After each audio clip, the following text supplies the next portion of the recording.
Hello, how you doing? Stephen Fallon here again, talking to you about pensions. This is number 2 of a series of 10, and this time talking about company or group pensions. Company or group pensions are used from anything from a couple of directors, 1 or 2 directors, right up to a large company that has 100, 200, 500, whatever, a couple of hundred people in it. Company directors, they might be a little bit more sophisticated than the larger schemes, possibly on the fact that someone's getting very well paid to look after them. But by and large, the large scheme, if it's in place, if your company is providing you with a pension and you're not involved, shame on you. Go and join it. Take advantage of the fact that they're giving you extra money on top of your salary.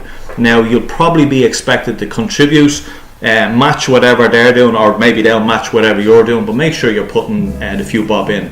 Now, even putting the few bob in, unless your company's like putting in something crazy like 10 or 12%, there's going to be a shortfall. There's going to be, you have tax relief up to, depending on what age you are, so let's say the max tax relief you'll get is 60%, sorry, not 60%, 40% at age 60, from 60 to 65, 40, and then 15% being the lowest. So there's going to be a shortfall.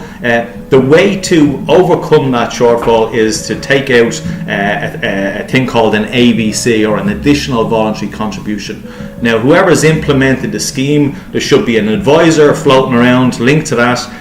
Get a hold of him, get a hold of his name or his phone number, and ask him about doing ABCs. This is a way of giving yourself more pension at retirement on the back of using the tax relief. Now, it's kind of, there's people out there think, oh well, I've got a pension, I don't need to think about it anymore. No, that's nonsense. You need to think about it. You need to go and find out how much is going into it, what's that going to equate when you get to retirement, and you have to take account of the fact that whatever figure that is going to be eroded by probably 2.5% inflation over that period of time. So if it's 20 years or 25 years, so whatever that figure is probably going to have half the value it has now. So that's, you need to be cognizant of that fact. Most of the company pensions out there at the moment are defined contribution. The defined benefit ones, they're slowly being wound down, so I won't really go into too much detail on them.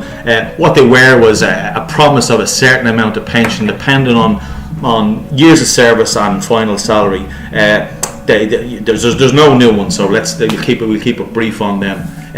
In relation to, if there's nothing in place, you can go out and put a PRSA in place for yourself. The company is obliged to actually run it through payroll for you, meaning that you have your pension money is being taken off your gross income, and then you're being taxed on the balance, so you don't even need to think about it. So that there's an obligation on the company to do that.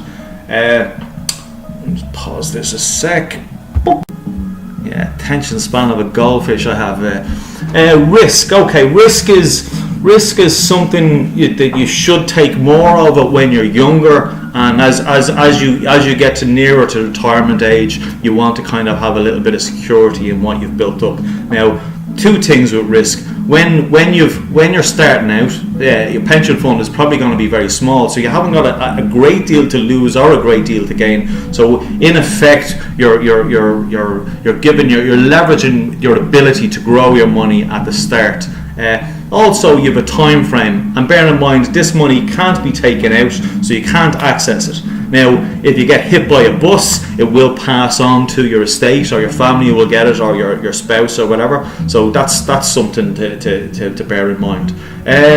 All my details are on www.futureprooffinance.ie. So look, I'll talk to you all again soon. Bye bye.